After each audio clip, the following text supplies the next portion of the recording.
for the introduction, and thank you to Brendan and the TANZ team for the opportunity to be here today. Kia ora tātou, called Brian Dillon, Tokurunga. I'm Brian Dillon, I'm the Chief Executive of the Construction Growth Foundation. And we're really pleased to be a key sponsor of the 2025 and the first TANZ Industry Conference. Listening to some of the anecdotes about that are DIYing, like Steve, I'm a builder. Like Steve, I've turned my hand to a bit of tiling.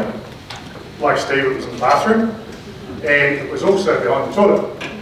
Unlike Steve, I finished it, I actually grabbed it, and I think it didn't turn out too bad. So that actually was a result of a product failure, interestingly enough. We decided to go for an internal system, and when we pulled all the linings off, we discovered there's a tiny pinhole in the system, which has been dripping away. And a bit like the blue dye test, the first signs that we realised there was a problem was when the vinyl started lifting off the floor. So if it had been another flooring product, maybe the water would have continued dripping for a couple more years. A couple of observations about the sector, and I've seen this as a practitioner. I taught in the Polytech sector for a while and taught carpentry students, and one observation is I think there's a very low general understanding of internal moisture in buildings. I used to talk to this about the students and how much moisture was generated, some of the branch data and things like that, and they were gobsmacked, and it made me realise that they and others who are perhaps not connected to the sector just use buildings for their functional purpose, and they have no appreciation of how the buildings perform and how it should be performing. The observation, and it came from the discussion just now, and the reference to the 3D printing, and it's easy to think that, oh, they must be well ahead of us because they're doing a lot of that, or they're doing it and we're not. I'm not so sure whether it's about ahead or not, but I think it's more about the speed of change and the speed of response to the change. And I think that's the challenge that we have as a sector and as a country now. And we've heard it from the politicians and others about needing to improve our productivity, and yes, there's lots of tools out there which could help, but it's about recognising those macro factors and being in a position to respond to them, whether it's at an individual company level or as a sector as a whole. Just a bit about Construction Growth Foundation. As you saw in the video, the organisation was established in 2021 following the original iteration of the review of vocational education called Grove. 6 years down the track, and it feels like we're starting to get to the end of it, but it also feels in some ways like we've got full circle.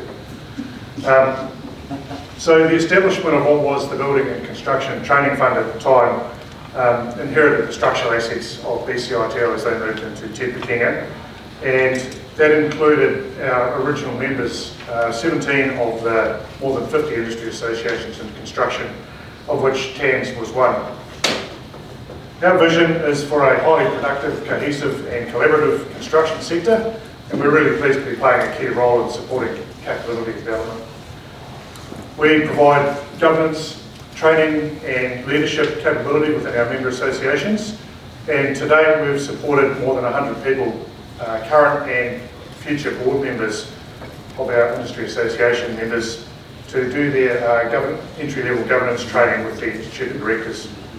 That's had significant byproducts, including a lot of collaboration across industry associations, where normally I'd argue they probably wouldn't have any reason to talk to other associations, but having them around the table with the common topic of governance actually enabled those collaborative discussions to happen. We run a further education and training scholarship fund to support further education and training.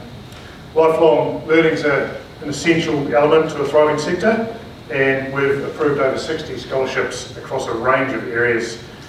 These scholarships go beyond the traditional study, or including but beyond as well.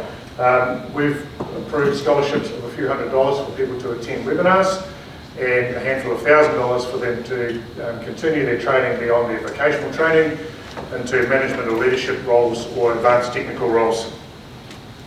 We operate a project fund, and Brendan acknowledged our contribution to the production of the Best Practice Guide. I couldn't help noticing seeing the picture of the 4 publications that have come out over the years, and this is the first one that's called the Best Practice Guide. All of the previous ones have been called good.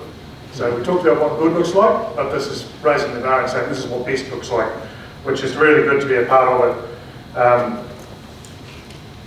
The other piece about that I think is really crucial is looking at the number of partners involved in the production of that document, PCITO 100, MB and others. And that's one of the crucial elements that we're trying to drive is collaboration. So when we get one of our associations applying to us for funds, we want to clearly see demonstrated in the application that the work they're going to do is going to benefit people beyond the industry that they represent. And it's taken a bit of work, but I'm pleased to say that actually that's something that's becoming more and more evident in our applications we're receiving. We're still a relatively young organisation. We'll get our 5th birthday next month rather, but we carry with us a strong sense of purpose and responsibility from our legacy. We're committed to providing long-term and sustainable support to the construction sector, and will continue to evolve with our members as well as other sector partners like ND and government. We engage with our members on a range of advocacy topics, albeit in a measured way, and we work with them to highlight the key issues facing the sector. This year we've made submissions on the various aspects of the redesign of the vocational education system and on Inland Revenue's review of tax settings for the not-for-profit sector, which was going to have some big impacts on a lot of our association members. Our vision, as I said, is one for that collaborative and cohesive sector, and it's one that's shared across many of the industries in construction.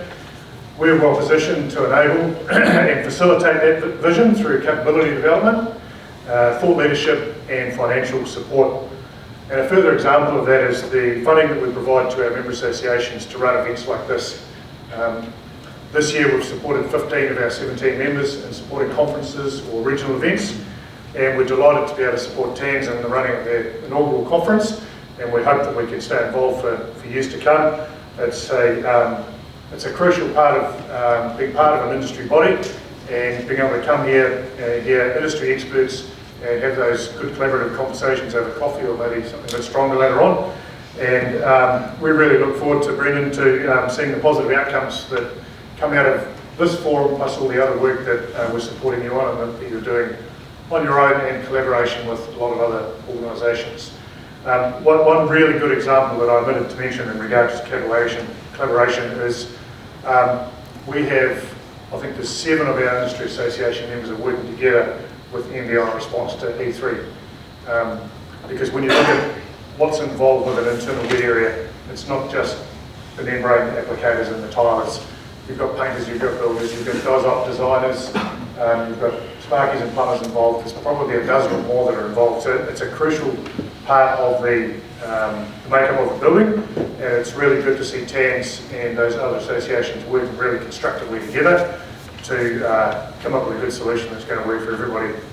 So thanks again for the opportunity to share a bit about our organisation, and again really pleased to be here and part of the first ever TANZ conference, and wish you all the best for this and for the future ones. Thank you.